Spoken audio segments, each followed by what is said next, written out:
Picture an architect's blueprint laid out on a table. It shows a city, not just any city, but one meticulously planned on a perfect grid, with avenues aligned to the stars and pyramids built to mirror celestial bodies. Now imagine this blueprint is not on paper but etched into the very surface of the earth. The city is real, its pyramids larger than those in Egypt, its central avenue stretching for miles. But the architects, they're ghosts. They left no name, no writing, no story. They built a metropolis for 250,000 people and then vanished from history so completely it's as if they never were. This isn't a thought experiment. This is Teotihuacan, the great enigma of ancient Mexico. And the question of who built it isn't just a historical puzzle. It's a profound mystery that challenges everything we think we know about the ancient world. Tonight, we're going on a journey into the heart of a genuine enigma. We will walk the silent avenues of this impossible city, Teotihuacan, and confront the staggering evidence of a people whose knowledge seems to defy their place in time. Then we will travel even further back, to an older, stranger culture, the Olmecs, whose colossal monuments present us with a mystery so profound it borders on science fiction. Finally, we will uncover other sites, hidden in the mountains and valleys of Mexico, each one a piece of a puzzle that conventional history cannot seem to solve. This is a story of megalithic engineering, lost science, and a civilization that we simply cannot explain. Picture yourself standing in the central highlands of Mexico, long before the rise of the Aztec Empire. You are not in a jungle or a sparse wilderness. You are standing on a wide, paved avenue that runs arrow straight for nearly 3 miles, perfectly aligned 15.5 degrees east of true north. To your left, a pyramid of such monumental scale rises from the earth that it seems to be a man-made mountain. This is the Pyramid of the Sun. It contains over 1 million cubic meters of material, built from 3 million tons of stone, earth, and brick, all moved without the wheel, without metal tools, and without beasts of burden. Its base is almost identical in size to that of the Great Pyramid of Giza in Egypt. You turn and look down the avenue. At its end, framing the distant mountain of Cerro Gordo, sits its sister, the Pyramid of the Moon. Between them, the avenue is lined with dozens of smaller temples and platforms, all part of a grand, cohesive design. The city around you is a marvel of urban planning, a grid of apartment compounds and plazas stretching for over 8 square miles. This is Teotihuacan, a name given to it by the Aztecs when they stumbled upon its ruins centuries after its fall. The name means the place where the gods were created, and when you stand there, dwarfed by its scale, you understand why. It looks like a place built by gods, not men. But who were they? This is the central, maddening question of Teotihuacan. The city rose to prominence around 100 BC, and at its peak was the largest city in the Americas, one of the largest in the entire world. For 500 years, it was a dominant cultural, economic, and military force in Mesoamerica. And then, around 550 AD, it collapsed. The central structures were systematically burned, and the city was abandoned. We don't know who its people were. We don't know what language they spoke. We don't know what they called their own city. They left behind no written histories, no king lists, no tombs of celebrated rulers like the Egyptians did. They left only this staggering, silent metropolis. Mainstream archaeology offers us a picture of a society that gradually developed agriculture, then small settlements, and eventually this grand city. They tell us the pyramids were built over generations, with armies of labourers hauling baskets of earth and rock. But when you look closer, this simple picture begins to fracture. The precision of the city's layout is the first clue. That alignment, 15.5 degrees east of north, is not arbitrary. It's an astronomical alignment. On certain days of the year, the sun sets directly at the end of the main avenue. The entire city is an observatory, a clockwork mechanism of stone designed to track the movements of the sun, moon, and perhaps even the planet Venus. How did a supposedly primitive culture acquire such sophisticated astronomical knowledge? It's not just the alignment of the main avenue. A popular, though debated, theory suggests the layout of the main structures. The pyramid of the sun, the pyramid of the moon, and the temple of Quetzalcoatl is a terrestrial map of our solar system. The distances between these temples appear to correspond to the relative orbital distances of the inner planets, Mercury, Venus, Earth, and the asteroid belt, with the pyramid of the sun representing, well, the sun. If this is true, it implies a level of astronomical understanding that shouldn't have existed for another 1,000 years, until Copernicus. Could this be a coincidence? Perhaps, but the coincidences at Teotihuacan just keep piling up. And here is where the mystery deepens into something truly bizarre. Let's go inside the Pyramid of the Sun. In the 1990s, archaeologists tunneling deep within the structure made a discovery that has no logical place in the ancient world. They found a massive layer of mica, not just a few flakes, but thick, deliberate sheets of it, placed in a chamber near the top of the original pyramid before a later construction phase covered it. Mica is a silicate mineral known for its ability to withstand incredibly high temperatures and for being an excellent electrical insulator. In fact, we use it today in electronics, from capacitors to circuit boards. The mystery is twofold. First, this specific type of mica is not found anywhere in central Mexico. Geological analysis has traced it to a single source, Brazil, over 2,000 miles away. How and why would the builders of Teotihuacan transport massive, fragile sheets of this mineral across jungles, mountains and seas, a journey that would be a logistical nightmare even today?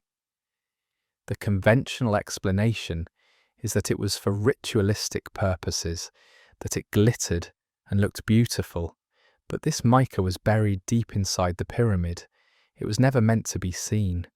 It was part of the pyramid's internal function. So we are forced to ask the second, more profound question.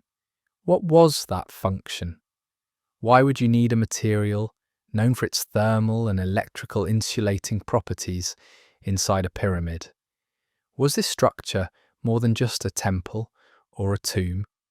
Was it some kind of machine, some form of power plant, as some fringe theories propose?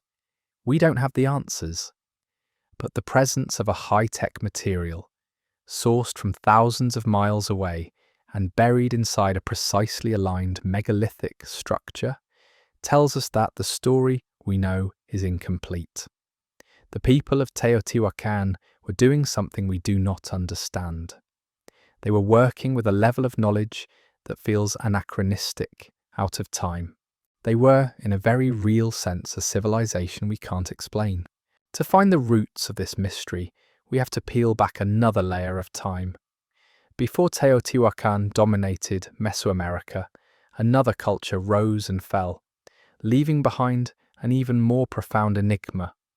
We have to go south, to the humid, tropical lowlands of the Gulf Coast. Here, around 1500 BC, a civilization appeared, seemingly out of nowhere, with a fully formed culture, complex iconography, and a startling mastery of stonework. We call them the Olmecs, the Rubber People, another name given to them centuries later by the Aztecs. They are considered the mother culture of Mesoamerica, the ones who laid the foundation for all the civilizations that followed, including the Maya and the Aztecs, and they left behind some of the most inexplicable artifacts on the planet. Picture this. You're part of an archaeological team hacking through the dense jungle. You uncover a rounded stone. As you clear away the earthen vines, you realize you're not looking at a boulder. You're looking at a face, a colossal human head, carved from a single piece of volcanic basalt, staring out at you from the depths of the past. It stands over 9 feet tall and weighs more than 20 tons. Its features are incredibly detailed and naturalistic. Full lips, a broad nose, and eyes that seem to hold a quiet, immense power. It wears a helmet, perhaps a warrior's or a ruler's. 17 of these heads have been found, scattered across the Olmec heartland, and they shatter our understanding of what was possible 3,000 years ago. The first impossible fact is the material itself. The basalt used to carve these heads does not come from the swampy lowlands where they were found. It was quarried in the Tuxtla Mountains, over 100 miles away. Think about that for a moment.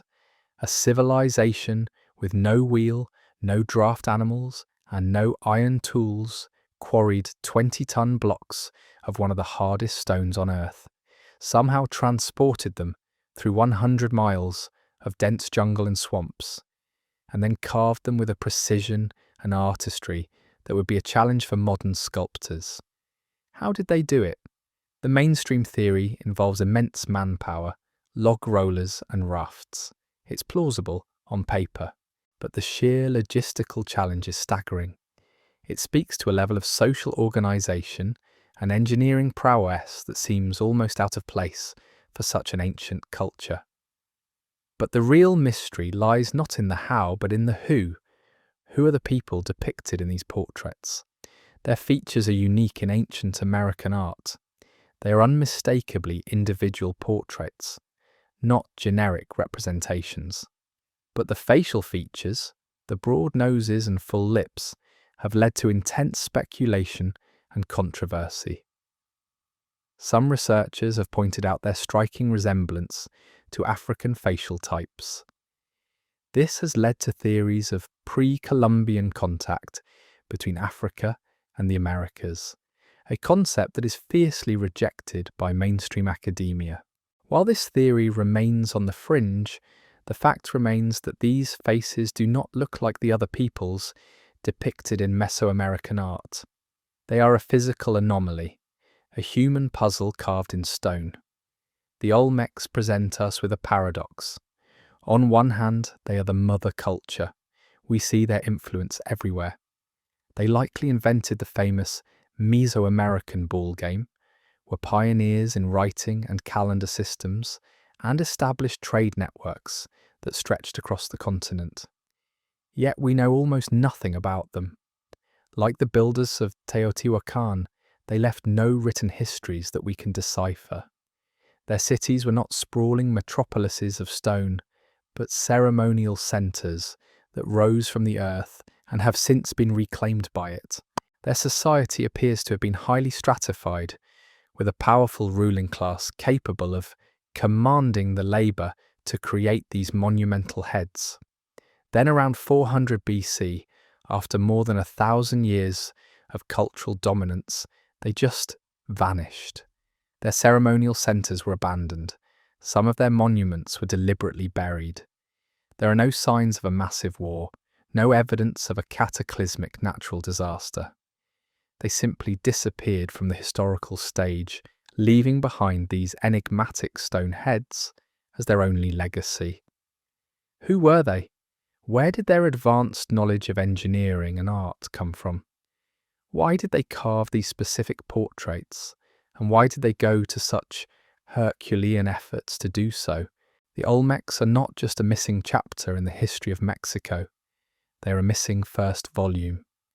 They are the phantom genesis of Mesoamerican civilization, a profound and unsettling mystery that lies at the very root of this land's ancient story. The story does not end with the Olmecs or the builders of Teotihuacan. These are just the most famous examples of a pattern that repeats itself across Mexico, a pattern of impossible engineering and lost knowledge. Let's travel to the state of Oaxaca, to a city whose very existence is a testament to megalithic ambition. High above the valley floor, on a mountain flattened by human hands, sits the ancient Zapotec capital of Monte Alban. Take a moment to process that. The builders of Monte Alban did not find a convenient plateau on which to build their city. They created one. They levelled the entire summit of a 1,500-foot mountain, creating a massive, flat, artificial platform for their grand plazas, temples, and palaces. The sheer volume of rock and earth that had to be moved is almost incomprehensible.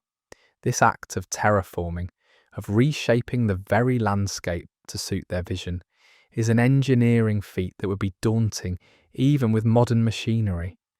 And they did it over 2,500 years ago. Monte Alban was not just a fortress in the sky, it was a sophisticated scientific and cultural centre that flourished for over 1,000 years. Its most intriguing structure is a building known simply as Building J. Unlike every other structure in the city, which is aligned to the cardinal directions, Building J is shaped like an arrowhead and is skewed at a 45-degree angle. For years its purpose was a mystery. Now it is widely recognised as an astronomical observatory. Slits and windows in its walls were designed to align perfectly with the rising and setting of specific stars, most notably Capella, which was used by the Zapotecs to calibrate their 365-day solar calendar. The structure is a testament to a deep functional understanding of celestial mechanics, a knowledge written in stone on a mountain they carved themselves. And then there are the danzantes, the dancers. These are a series of more than 300 carved stone slabs found at Monte Alban, depicting contorted, naked figures. For a long time, they were thought to be images of dancers or swimmers, but a more sobering interpretation now prevails, that they are records of slain and mutilated war captives, a grim display of the city's military power. Yet some of the figures display Olmec-like features, hinting at a connection, or perhaps a conquest, between these two great cultures. Like so much else, the stones pose more questions than they answer. Who had the power to not only build a city in the clouds, but also to dominate the powerful cultures around them? The Zapotecs were a great civilization, but the origins of their engineering genius remain shrouded in mystery. Now, let's journey to another site in Oaxaca, one that presents a different kind of architectural impossibility. This is the city of Mitla.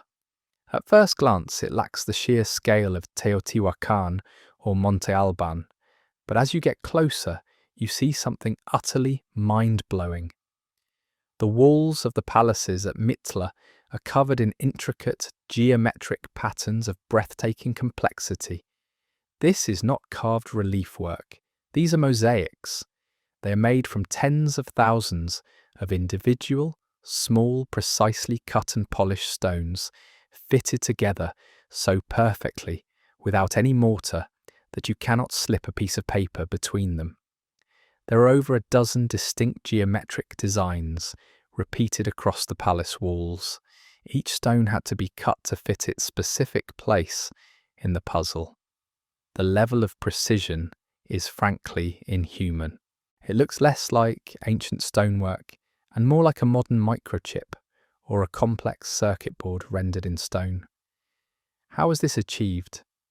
Mainstream archaeology tells us it was done with simple stone tools, immense patience, and generations of skilled craftsmen.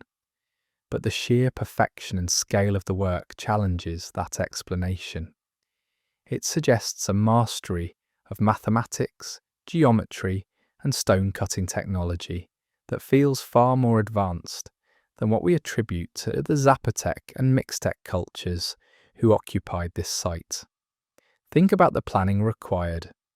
To create these vast, seamless mosaics, the builders would have needed a system of standardization, a kind of mass production of precisely interlocking parts. It feels like the product of a highly advanced, almost industrialized process. When you stand before these walls, you can't help but feel you're looking at the legacy of a forgotten science. The patterns are not just decorative, they are profoundly mathematical. They represent a complex understanding of geometry and symmetry, an intelligence and an aesthetic that seems utterly alien to the typical image of ancient American cultures. Mitla is a quiet testament, a whisper in stone, that these people knew things we have forgotten. So what are we looking at here? We have Teotihuacan, a city built on a celestial blueprint by a ghost civilization.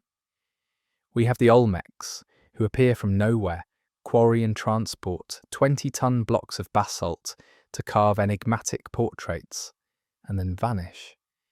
We have Monte Alban, a city built on a flattened mountaintop, and we have Mitla with its impossibly precise geometric mosaics. These are not isolated anomalies, they are part of a pattern. Across ancient Mexico, we see evidence of engineering feats, astronomical knowledge, and artistic sophistication that consistently seems to outpace the supposed technological level of the cultures credited with them. The conventional narrative of history is one of linear progress. Humans start with simple tools, slowly develop agriculture, build small villages, which grow into towns and eventually into cities and empires. Knowledge is accumulated gradually over generations. But that is not the story the stones of Mexico seem to tell. The story here is one of sudden, explosive leaps in knowledge. The Olmecs don't appear to have a long, slow build-up. They emerge with a complex culture already in place. Teotihuacan was not a city that grew organically over centuries. It was planned and executed as a single, monumental project from its inception. This forces us to ask a difficult and fascinating question. What if the model of linear progress is wrong? What if we are not looking at the work of isolated civilizations independently inventing these sophisticated techniques? What if instead we are seeing the faint echoes of a much older, more advanced predecessor civilization? A lost culture whose knowledge was inherited, perhaps imperfectly, by the later peoples like the Olmecs, the Zapotecs, and the builders of Teotihuacan. This is the legacy theory. It proposes that there was a foundational civilization, a mother culture, far older and more advanced than even the Olmecs, that understood the principles of advanced stonework, astronomy, and perhaps even sciences we don't yet recognize. This culture may have been wiped out by some cataclysm, but its knowledge survived in fragments, passed down through myths, traditions, and the sacred building plans used by later civilizations. This could explain why these incredible skills seem to appear so suddenly, and why they often decline over time. The later cultures were not inventing, they were copying. They were the inheritors of a golden age, trying to replicate the works of their gods or great ancestors. This would explain the obsession with astronomical alignment, not just as a calendar, but as a sacred tradition, a way of preserving ancient knowledge. It would explain the ability to move megalithic stones, not because each culture independently figured it out, but because the core techniques were part of this inherited knowledge base. It could even explain the mystery of Teotihuacan's builders. Perhaps they were a society that dedicated itself entirely to preserving and reconstructing this ancestral knowledge, building a city not for themselves, but as a library of stone, a model of the cosmos, a message to the future, a message they sealed by vanishing, leaving the structure to speak for itself. Of course, this is speculation. There is no direct archaeological evidence of such a lost mother culture. But the circumstantial evidence carved into the very landscape of Mexico is powerful. The alternative is to believe that multiple, disconnected peoples, using only stone, wood, and fibre ropes, all independently developed the ability to quarry, transport, and assemble multi-ton blocks of stone with hair's breadth precision. That they all independently developed a profound and complex understanding of celestial mechanics. That they all, for some reason, chose not to record how they did any of it. At some point, this series of unbelievable coincidences begins to strain credulity more than the idea of a lost predecessor.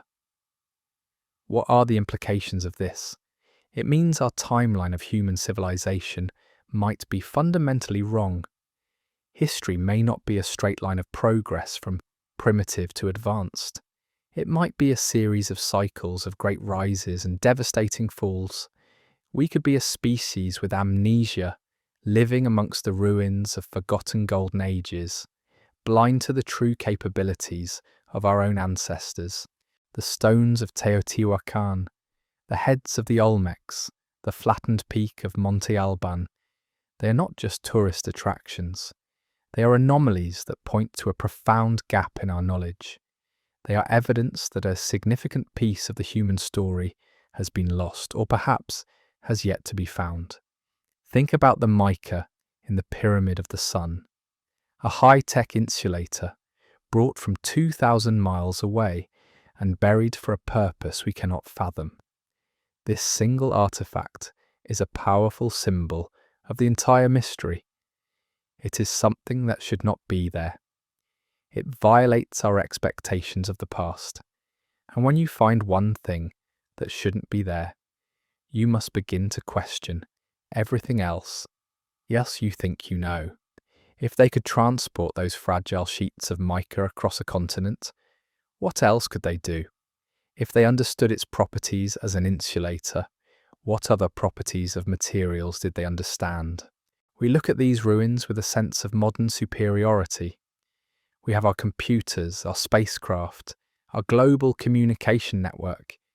We see their work as primitive, the product of brute force and superstition. But what if we are wrong?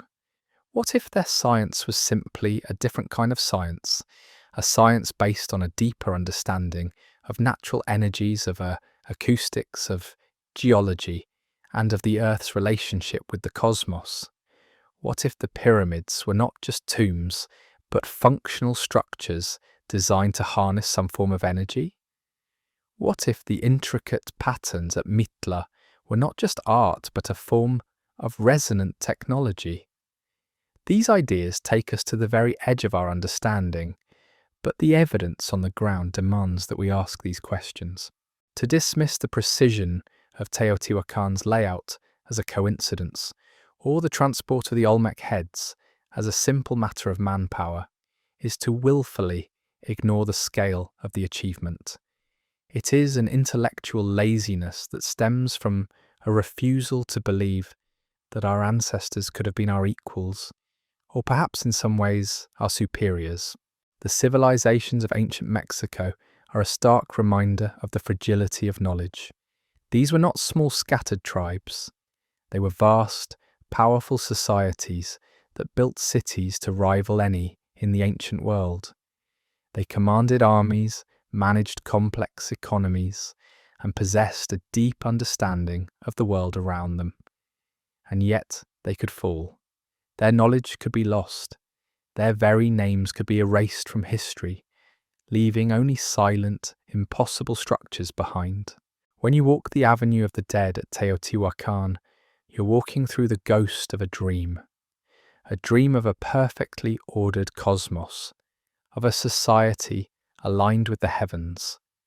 The people who built it are gone, but their message remains, encoded in the language of stone, geometry, and starlight. They are telling us that we are not the first, that great civilizations have risen and fallen before us, and that there is a deeper, stranger, and far more magnificent story of humanity than the one we read in our history books.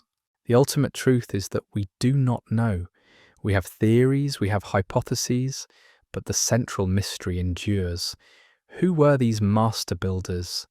What was the source of their incredible knowledge? And where did they go? These questions hang in the air at every one of these ancient sites. They challenge us to be more curious, to be more open-minded, and to recognize the profound depths of our own past. The story of ancient Mexico is not a closed book. It is a puzzle with most of the pieces still missing. And perhaps the most important piece is the understanding that the civilization we can't explain might just be the one we need to understand the most. Let's go back beneath the earth at Teotihuacan, because the secrets of this city are not just written against the sky, they're buried in the darkness below. We talked about the Mica, but in 2003, a discovery was made that completely rewrote our understanding of the city's sacred purpose. A torrential rainstorm opened a sinkhole at the foot of the temple of the feathered serpent, the third largest pyramid at the site. When archaeologists peered inside, they found not a cave, but the beginning of a man-made tunnel, deliberately sealed with massive boulders almost 2,000 years ago. For over a decade, researchers painstakingly cleared this subterranean passage. What they found was a microcosm of the entire Teotihuacano cosmovision. The tunnel runs for over 300 feet directly beneath the temple, descending 40 feet deep. It wasn't a simple passage. It was a portal, a recreation of the underworld. The walls and ceiling had been painstakingly powdered with pyrite or fool's gold. Imagine what that looked like to the original inhabitants, entering with the flickering light of torches. The entire tunnel would have glittered like the night sky. They had recreated the heavens underground. But here is where the story turns from beautiful to deeply strange. At the end of the tunnel, they found not a tomb, but a chamber representing the creative heart of the universe. And in this chamber, they found offerings unlike any found before. There were large, mysterious spheres of pyrite, perfectly crafted. There were thousands of jade statues, seashells from the Gulf Coast and the Pacific, jaguar bones. And then there was the mercury. Large quantities of liquid mercury, a highly toxic and difficult to produce substance, had been poured into a miniature landscape representing the underworld. Why mercury? In ancient Mesoamerica, mercury was believed to be magical. Its shimmering liquid metal properties were thought to represent the rivers and lakes of the spiritual underworld.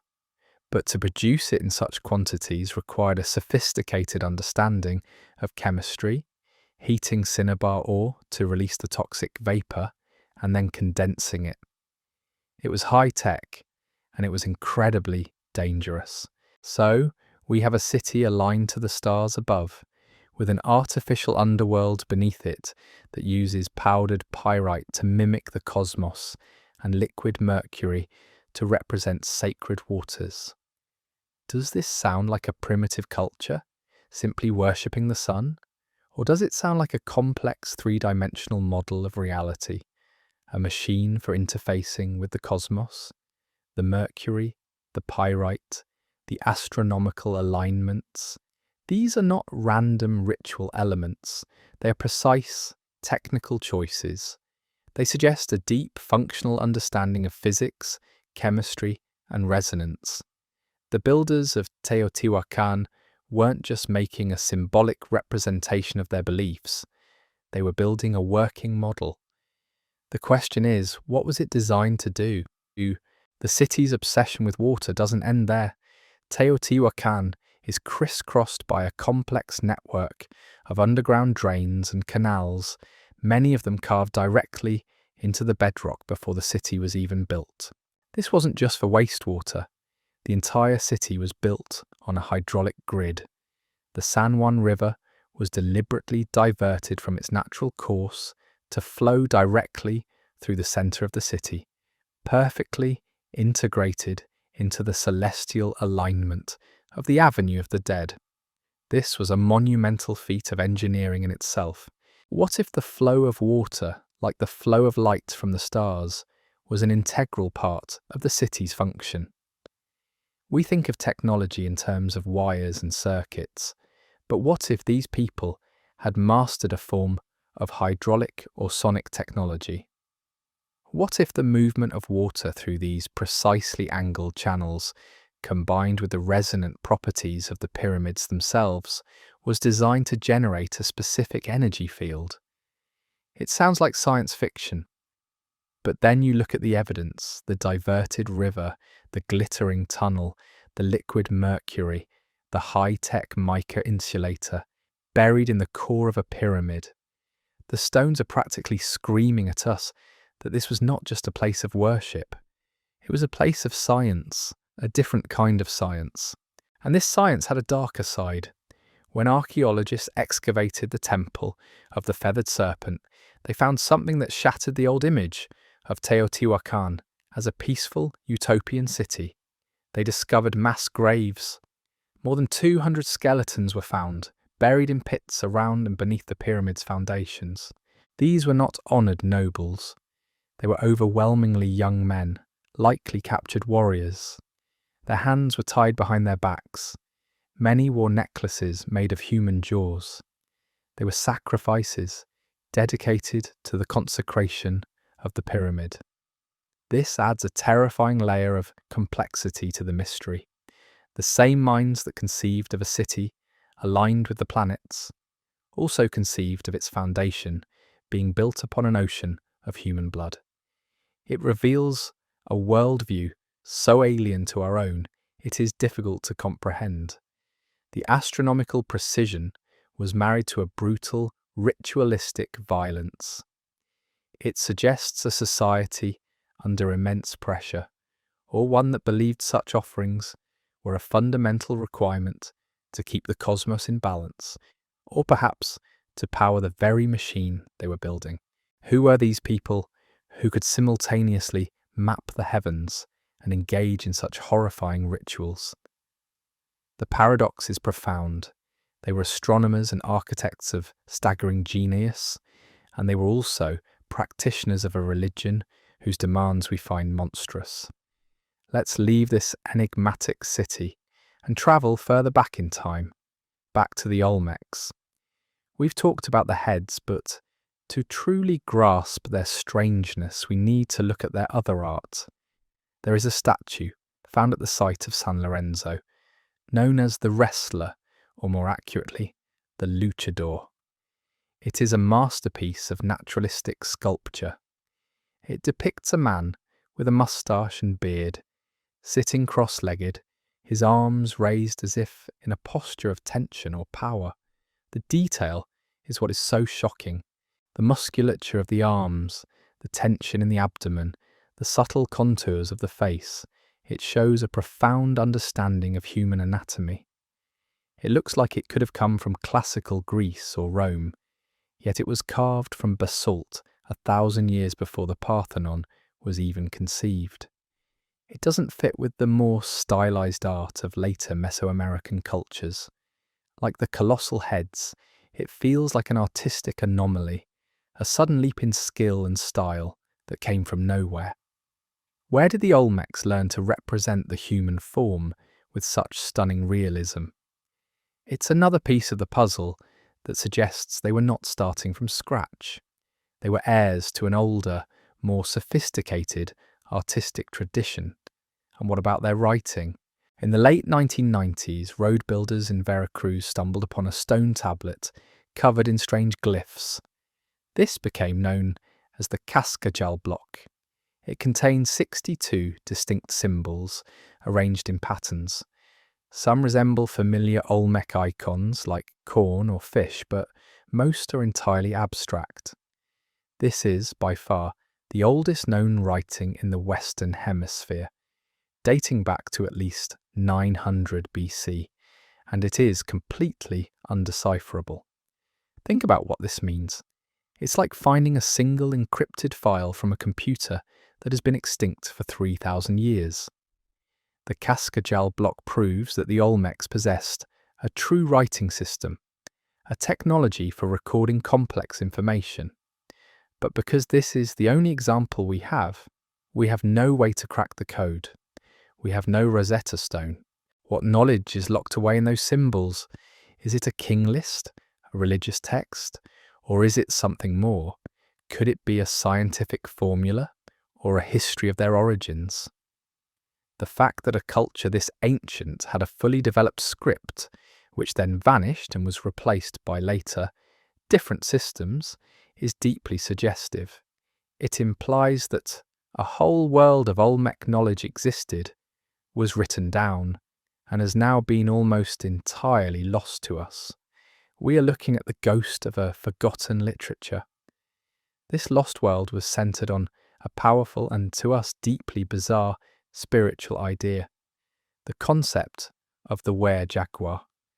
All across Olmec art, you see these strange hybrid figures. Babies with feline snouts and fangs, men in the process of transforming into powerful cats. This was not a cartoon, it was the central pillar of their cosmology. They believed that their ruling elite possessed the ability to shapeshift, to cross the barrier between the human and animal worlds, to harness the power of the apex predator of the Mesoamerican jungle. Was this just a metaphor for shamanic power, or was it something more literal?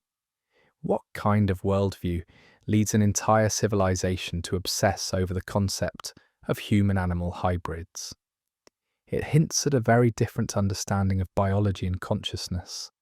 Perhaps they believed their ancestral lines were literally descended from a union between humans and some powerful, non-human entity represented by the jaguar. Or maybe it was a way of encoding knowledge about human potential, about awakening dormant, predatory abilities within the human brain. Whatever the meaning, it shows that the Olmec mind was not just focused on engineering and astronomy. It was also exploring the inner universe, the mysteries of consciousness, in a way that we find both fascinating and unsettling. The pattern of impossible grandeur continues as we move forward in time and across the landscape. Let us go to the city of Cholula, in the shadow of the great volcanoes Popocatépetl and Iztaccíhuatl. Here you'll find what appears to be a large hill, with a beautiful Spanish colonial church sitting on its summit. But that hill is not natural. It is the Great Pyramid of Cholula, known to the ancient people as Tlachihualtepetl, or man-made mountain. By volume, this is the single largest pyramid on the face of the earth. It is nearly twice as large as the Great Pyramid of Giza. Its base covers over 45 acres. It was built in layers over 1,000 years by different cultures, each adding to the monument of their predecessors. Today, it is so overgrown that it blends into the landscape, a sleeping giant hidden in plain sight. When the Spanish conquistadors arrived, they did not even realize it was a pyramid and built their church on top, a perfect symbol of one world being buried by another. Archaeologists have tunneled over 5 miles into the structure's interior, revealing a labyrinth of passages and earlier pyramids nested inside one another, like Russian dolls. They found murals, altars, and signs of a thriving city that once surrounded this colossal temple. The sheer scale is almost impossible to process.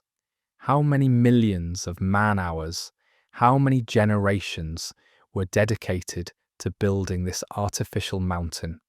And why, like Teotihuacan, the original purpose is lost? It was a sacred center for centuries, but the initial spark of inspiration, the reason for choosing that spot and building on that scale, is a mystery. Cholula is a testament to the sheer, enduring power of this Mexican megalithic tradition, a tradition that consistently produced works that defy our expectations, noses of the ancient world.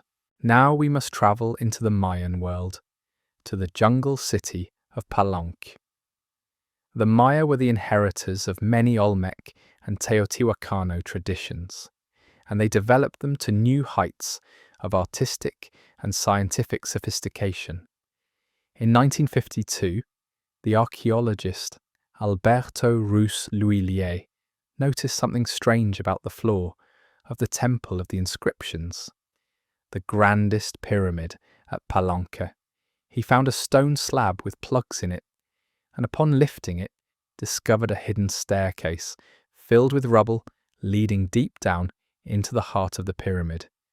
It took 4 years to clear the staircase. At the bottom, they found the tomb of the city's greatest king, Kinich Janab Pakal, and on top of his sarcophagus lay a stone lid that would become one of the most controversial artifacts in modern archaeology. The carving on the lid is incredibly complex. The mainstream interpretation is that it depicts Pakal at the moment of his death, falling backward into the maw of the earth monster. Above him rises the world tree, the Mayan symbol of the cosmos, with a celestial bird at its top. It is a beautiful and coherent piece of Mayan mythology. But if you look at that image with modern eyes without the context of Mayan cosmology, you see something else. Many have pointed out that Pakal appears to be sitting in a kind of capsule or cockpit. His hands seem to be manipulating controls. His foot is on a kind of pedal. Behind him is a complex apparatus of tubes and what looks like machinery, with flames and exhaust blasting out of the bottom. In the 1960s, this interpretation gave rise to the ancient astronaut theory, suggesting that this was not a mythological scene, but a literal depiction of Pakal piloting some kind of spacecraft. Now, is this evidence of aliens in the ancient world? Probably not. But does the mainstream interpretation fully capture the strangeness of this image? The depiction is undeniably mechanical. It is filled with right angles, pistons, and complex interlocking parts that feel jarringly technological. Why would the Maya choose this specific, machine-like iconography to represent a journey into the spiritual world? Perhaps the truth is somewhere in between. What if the journey into the underworld was not just a metaphor? What if the Maya, inheriting knowledge from their predecessors, understood that consciousness itself was a kind of vehicle? That the human soul could be piloted through different dimensions or states of being, using specific techniques and knowledge? Maybe the sarcophagus lid is a technical diagram of a spiritual technology, a blueprint for navigating the afterlife. It represents a science of consciousness that we have completely lost, a science that viewed the soul's journey not as a matter of faith, but as a matter of engineering. The image forces us to admit that their worldview might have included concepts of mechanics and technology applied to realms we now consider purely mystical. This idea of a lost science becomes even more tangible when we consider the phenomenon of architectural acoustics. Let's go to Chichen Itza in the Yucatan Peninsula, another great Mayan city. The main pyramid there, dedicated to the god Kukulkan, or the feathered serpent, has a truly bizarre property.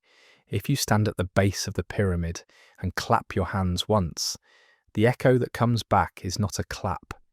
It is a sharp descending chirp that sounds remarkably like the call of the sacred Quetzal bird. This is not a coincidence. The Quetzal was the earthly manifestation of Kukulkan. The pyramid was built to speak in the voice of its god. How is this possible? The effect is created by the specific height and spacing of the pyramid's 91 steps. The sound waves of the clap bounce off the staircase and the differing distances the sound has to travel back to your ear creates a frequency shift, a chirp. This is a sophisticated piece of acoustic engineering. The builders had to understand the properties of sound waves and deliberately construct the pyramid to manipulate them in a very specific way. This was not a happy accident. They were acoustic engineers. And it makes you wonder, what other sonic properties have we missed at these ancient sites? Could the great plazas of Teotihuacan have been designed as giant resonators? Could the placement of temples and platforms be designed to focus sound, to create zones of amplification or of perfect silence? We know that sound and vibration can have powerful effects on the human brain, inducing altered states of consciousness. What if these cities were not just silent stone monuments? What if they were designed to be played like massive musical instruments? What if they were sonic machines designed to transport the mind, not the body? This leads us to an even more profound idea. What if the placement of these great cities was not just about finding a good spot to build? What if it was about tapping into the earth itself?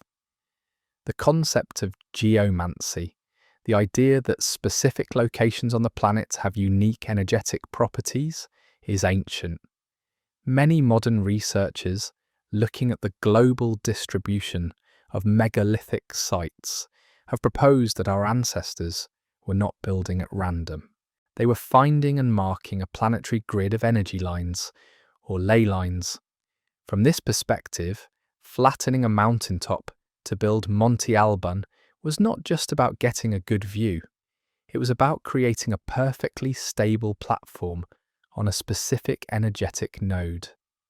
The bizarre alignment of Teotihuacan, 15.5 degrees east of north, might not just be astronomical, it could be geological, aligned to some local magnetic field or telluric current that we no longer know how to detect.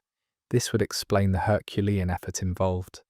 You don't move millions of tons of stone, reshape mountains, and transport 20-ton heads for 100 miles unless the specific location is absolutely critical. They weren't just building cities, they were building interfaces with the planet. They had a relationship with the Earth that was not just spiritual, but functional. They saw the planet not as a passive ball of rock, but as a living, dynamic system, and they knew how to plug into it. Their cities were the terminals. And what did plugging in achieve? Perhaps it created fields that enhanced agriculture. Perhaps it stabilized the climate. Or perhaps, and this is the most startling possibility, it affected human consciousness. The architecture itself was a form of technology designed to shape the way people thought and felt. Walk down the Avenue of the Dead. The sheer scale, the forced perspective, the relentless geometric order. It is an experience designed to overwhelm the individual ego and instill a sense of awe and connection to something larger. The steep, narrow staircases of the pyramids force you into a posture of humility as you ascend toward the top. It is psychological engineering, written in stone. They were masters of the inner world as well as the outer. They understood that the human mind was the ultimate frontier, and they built their entire world to explore it. This is why their legacy is so difficult for us to understand. We are looking for a technology of steel and electricity, but their technology was one of stone, water, sound, and consciousness itself. We are archaeologists trying to understand a supercomputer by analysing the shape of its case, without ever realising we need to turn it on. The repeated pattern of sudden appearance and then slow decline or sudden disappearance of these cultures makes more sense in this light. The Olmecs, the builders of Teotihuacan, perhaps they were the keepers of a specific kind of knowledge, a science of consciousness and geomancy. This knowledge was incredibly powerful, but also incredibly fragile. It couldn't be mass-produced. It had to be passed down through generations of initiates. And if that line of transmission was ever broken, by war, by disease, by social collapse, the knowledge would be lost. The later cultures, like the Aztecs, could still see the magnificent ruins of Teotihuacan, but they had lost the owner's manual. They could copy the forms, but they no longer understood the function. They called it the City of the Gods because its true purpose was already beyond their comprehension.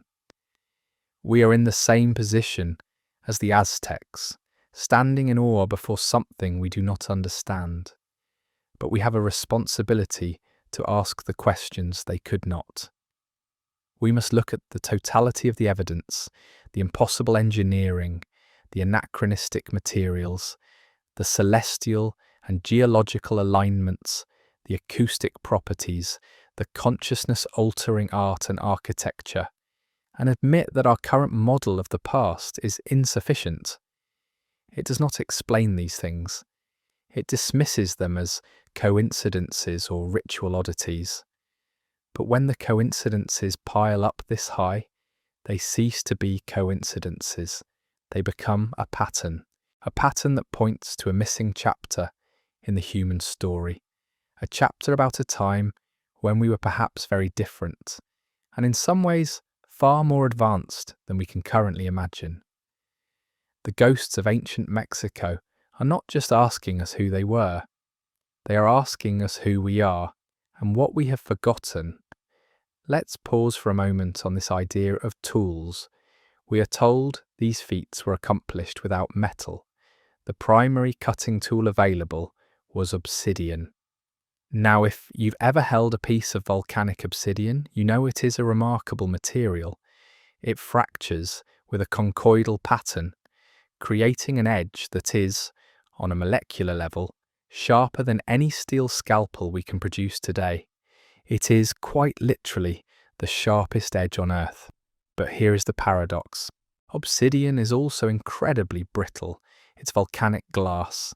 You can use it for fine, delicate work, for surgery, for carving soft materials. But how do you use it to quarry and shape millions of tons of andesite and basalt, some of the hardest rocks on the planet? The mainstream explanation is a process of abrasion, slowly grinding away the hard stone with sand and water, using tougher materials to wear it down over immense periods of time. The obsidian blades would be used for the finishing work. But does that truly account for the scale and precision we see? Does it explain the perfectly flat planes on 20-ton Olmec heads, or the razor-sharp internal corners found in some of the stonework at Mitla? Grinding can create smooth surfaces, but the sheer geometric perfection seen in these sites suggests a different method, a form of cutting or shaping technology that we do not understand. It feels like trying to explain how the Empire State Building was built by saying they used handsaws and sandpaper. The explanation just doesn't seem to fit the evidence on the ground. The gap between the supposed tools and the final result is a chasm of mystery. And the mysteries are not just carved in stone. They are encoded in the very DNA of the food these people ate. Consider the single most important crop in the Americas, maize, or what we call corn. It was the engine of these great civilizations. Without it, the population density required to build Teotihuacan or Monte Alban would have been impossible. But where did maize come from? Its wild ancestor is a grass called teosinte. If you were to see teosinte growing in the wild, you would never think to eat it. It's a skinny, branched plant with a handful of tiny, rock-hard kernels locked in a casing that would break your teeth. The transformation from this paltry grass into the robust, heavy-eared corns we know today is one of the most astonishing feats of genetic engineering in human history. The changes are so dramatic that for a long time botanists couldn't even agree that teosinte was the ancestor. This wasn't a slow process of accidental selection. The genetic leap from teosinte to maize was a sudden radical reinvention of the plant's very nature. It was an act of deliberate, sophisticated biological science, performed thousands of years ago by people we consider to be primitive. Who were these master geneticists? What knowledge of botany and hybridization did they possess to accomplish something that modern scientists, with all our technology, still marvel at? The creation of maize is an artifact just as profound as any pyramid. It is a biological technology, a living testament to a lost science that understood how to rewrite the very code of life. The pattern of impossible knowledge continues as we journey away from the highlands, back to the humid coast of the Gulf of Mexico, to a city whose name means the city of the thunder god. This is El Tajin. Flourishing after the fall of Teotihuacan, this city presents yet another architectural riddle, centered around its most famous structure, the Pyramid of the Niches. It's a structure of unique and stunning beauty. 6 platforms rise toward the sky, and every single level is dotted with deeply recessed niches, 365 of them in total. It is a solar calendar rendered in 3-dimensional stone. Each niche represents a day of the year, and as the sun moves across the sky, the play of light and shadow within the niches would have created a dynamic, ever-changing monument that tracks the passage of time. Think about the architectural and mathematical planning this required. It's not just about carving 365 holes. It's about designing a stable, load-bearing pyramid that incorporates this intricate feature into its very structure without compromising its integrity. It is a perfect marriage of art, astronomy, and engineering. But why go to such incredible lengths? Why build a calendar you could just as easily track on a scroll or a tablet? Because like the other sites, the structure was not just a symbol. It was a functional device, an instrument for harmonizing the entire city with the rhythm of the cosmos. El Tajin was also a city obsessed with the Mesoamerican ball game. It has at least 17 ball courts, far more than any other ancient site. This was not a sport in our sense of the word. It was a deadly, serious ritual, a reenactment of cosmic battles between light and darkness, often ending in the human sacrifice of the losing, or sometimes even the winning team. The game, the pyramid, the city's very layout, it all points to a society profoundly dedicated to maintaining cosmic order through precise ritual and sacred architecture. They were living inside their calendar, inside their science. This astronomical precision was not just about tracking the sun for agriculture. It was about something far deeper, a level of mathematical sophistication that is frankly mind-bending. Let's return to the Maya, who inherited and perfected this knowledge. In the city of Dresden, Germany, sits one of the few Mayan books to survive the Spanish conquest. It's called the Dresden Codex, and within its pages, we find something astonishing. The Maya were obsessed with the planet Venus. They saw it as the twin of the sun, a harbinger of war and a powerful cosmic force. They tracked its movements with a precision that is almost unbelievable. The synodic period of Venus, the time it takes to reappear at the same spot in the sky, is about 583.92 days.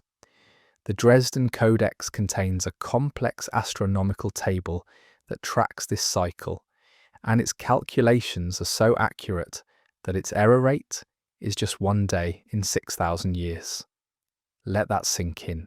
Using naked eye observation and what must have been centuries of meticulous record keeping, these people calculated the motion of another planet with a degree of accuracy we only surpassed with modern telescopes and computers.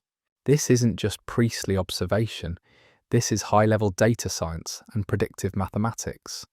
It requires an understanding of long-term cycles, of complex orbital mechanics and a way to record and process vast amounts of numerical data.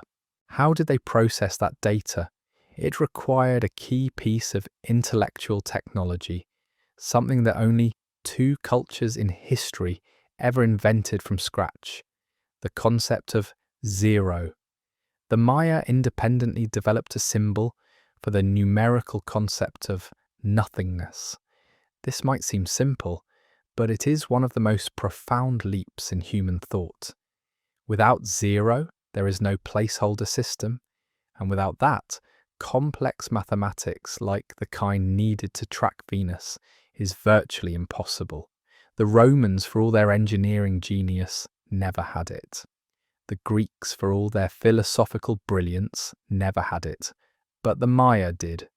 Like their astronomy and their architecture, this revolutionary mathematical idea seems to appear fully formed, as if from nowhere. So what if this isn't just a Mexican story? What if what we are seeing in the jungles and highlands of Mesoamerica are the clearest surviving fingerprints of a global phenomenon? Think about the foundational myths of cultures all over the world. How many of them speak of a golden age, a time when wise and powerful beings, gods or sages, lived among humans and taught them the arts of civilization? In ancient Sumeria, they spoke of the Apkallu, 7 sages who came from the sea before the Great Flood and gave humanity all knowledge. In the Andes, the god Viracocha walked the land after a great flood, teaching the survivors the principles of agriculture and engineering. The Egyptians spoke of a time of the gods, the Zep Tepi, when divine beings ruled and laid the foundations of their civilization.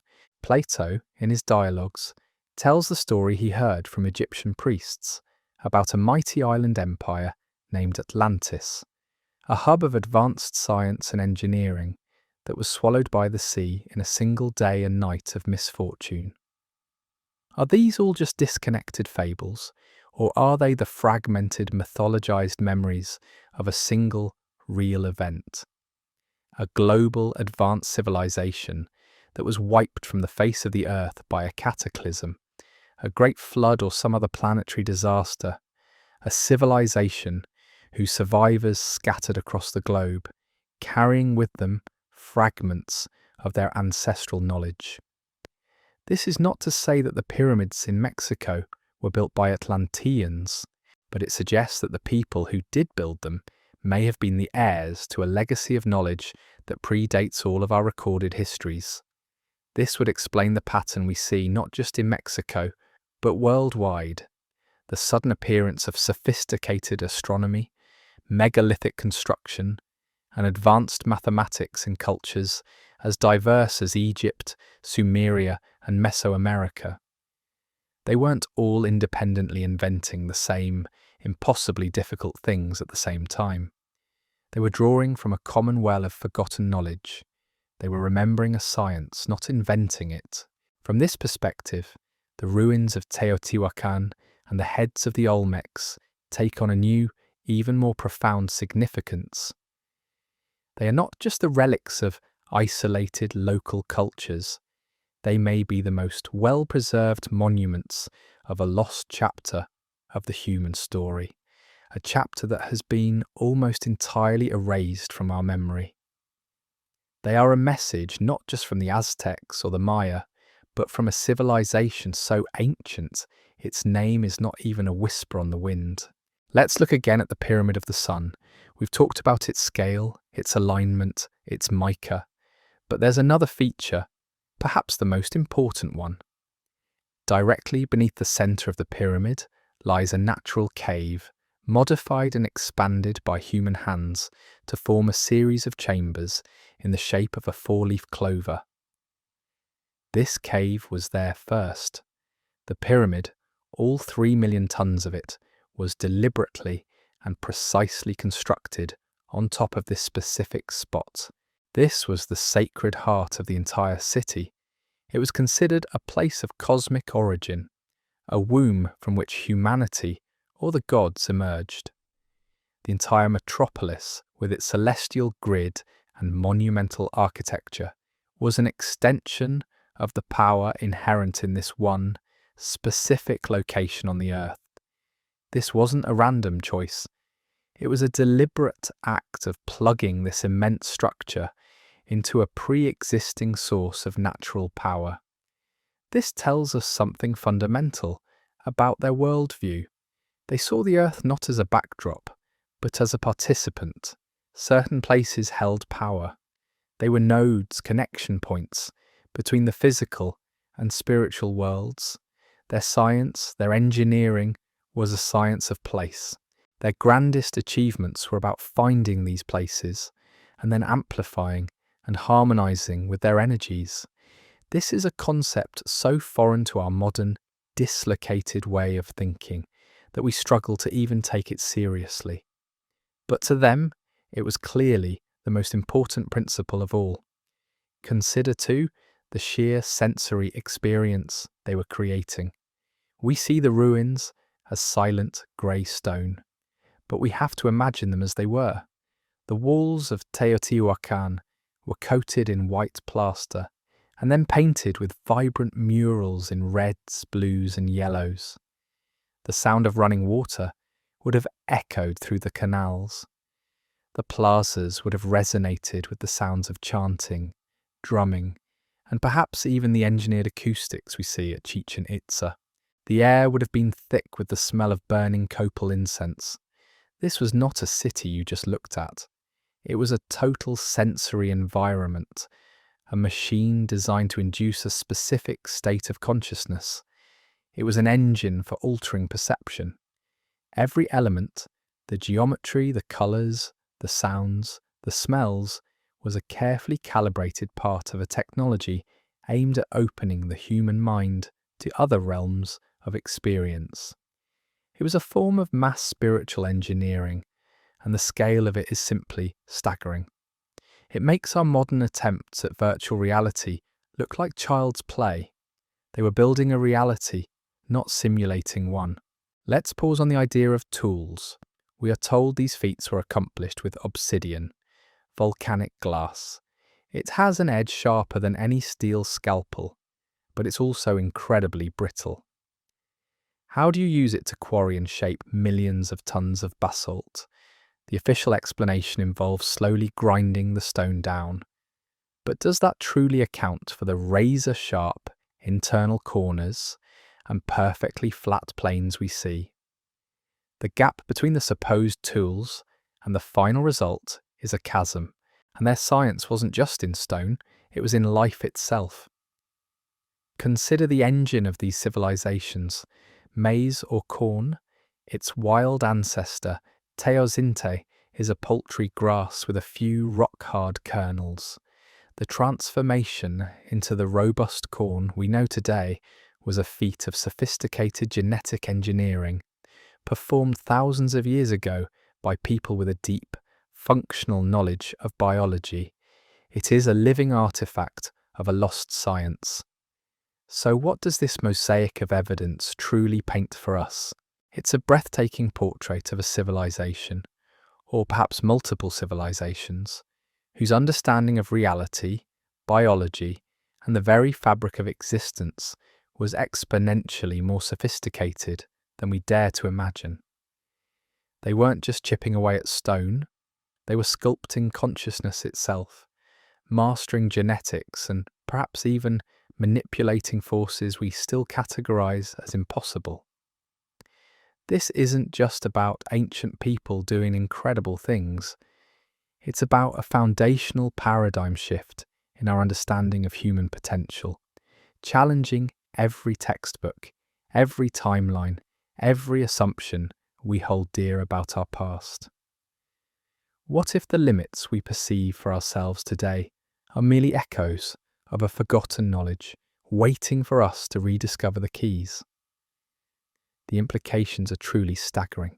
It forces us to ask, what incredible technologies, what profound sciences lie dormant, embedded within the very blueprint of our forgotten history, waiting to be unearthed and understood by a world finally ready to listen.